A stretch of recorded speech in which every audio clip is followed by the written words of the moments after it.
आज हम समझते हैं कि कौन सी ऐसी परिस्थितियां हैं जिनके कारण पाकिस्तान अफगानिस्तान को युद्ध के मुहाने पर लाके खड़ा कर दिया। कौन से ऐसे रीजन्स हैं इस क्षेत्र में जिसने इन दोनों देशों को आपस में लड़ने पर मजबूर कर दिया।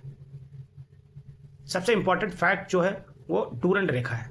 पहले हम समझते हैं कि डूरंड रेखा पे ऐसे क्या चीज़ें या नो डेवलपमेंट्स हुए जिनके कारण इन दोनों देशों के बीच में सैनिक कार्रवाइयाँ करनी पड़ी।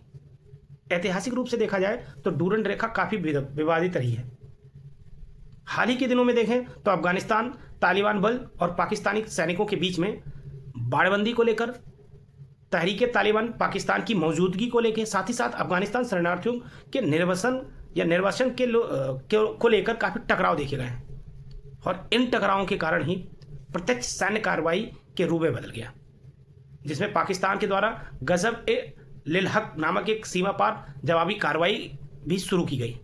यदि हम थोड़ा सा पृष्ठभूमि के पीछे जाएं, इतिहास के पन्नों को हम पलटें तो देखेंगे कि जो डूरंड रेखा है ये पाकिस्तान और अफगानिस्तान को अलग करने वाली 2640 किलोमीटर एक लंबी रेखा है, जो उत्तर पूर्व में चीन के काराकोरम से दक्षिण पश्चिम में ईरान के पास रेगिस्तान तक फैली हुई है।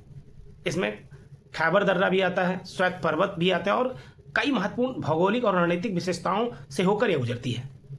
यदि हम इसकी उत्पत्ति के बारे में बात करें तो वर्ष 1893 में ब्रिटिश औपनिवेशिक जब प्रशासक थे, जिन्हें हम बोलते हैं मार्टिन डूरंड, और तत्कालीन अफगानिस्तान के जो अमीर थे अब्दुल रहमान खान के बीच में एक समझौते के माध्यम से स्थापित किया गया था।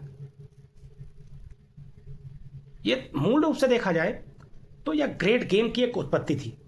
यह उस दौरान की बात हो रही है जब ब्रिटिश भारत जो था वो और अफगानिस्तान के बीच प्रभाव क्षेत्रों का सीमांकन करने के लिए डिजाइन की गई थी, जब रूसी साम्राज्य के खिलाफ एक बफर जोन के रूप में कार्य कर रही थी।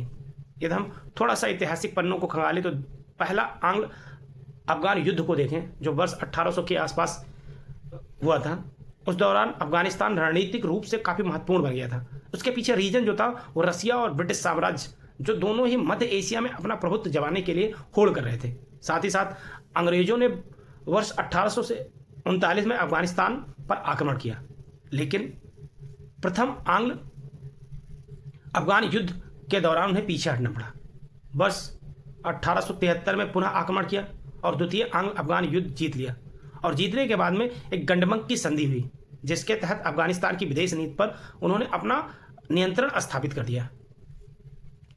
इस नियंत्रण के बाद बस 1893 में सन हेनरी मार्टिमर डूरंड और अब्दुल रहमान खान ने डूरंड रेखा बनाने पर सहमति व्यक्त की। अब इस सहमति के कारण पश्तून जनजातीय क्षेत्र को विभाजित किया गया, बलूचिस्तान को ब्रिटिश भारत के अधीन रखा गया और रूस और ब्रिटेन के बीच में एक बफर के रूप में वैखान गलियारे की स्थापना की गई।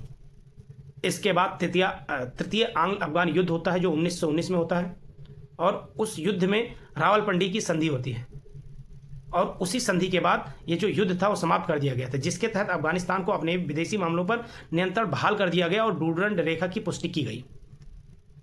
इसके बाद वर्ष 1947 आता है, जब भारत का विभाजन होता है और पाकिस्तान को यह जो सीमा विरासत में मिल जाती है। हालांकि अफगानिस्तान ने ऐतिहासिक रूप से इसे एक अंतर्राष्ट्रीय सीमा के रूप में मान्यता देने से इनकार कर दिया है।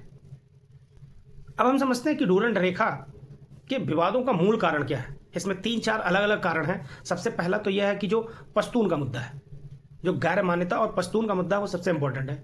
इसके बाद देखें तो पाकिस्तान का एक तरफा सीमा बाढ़ लगाना।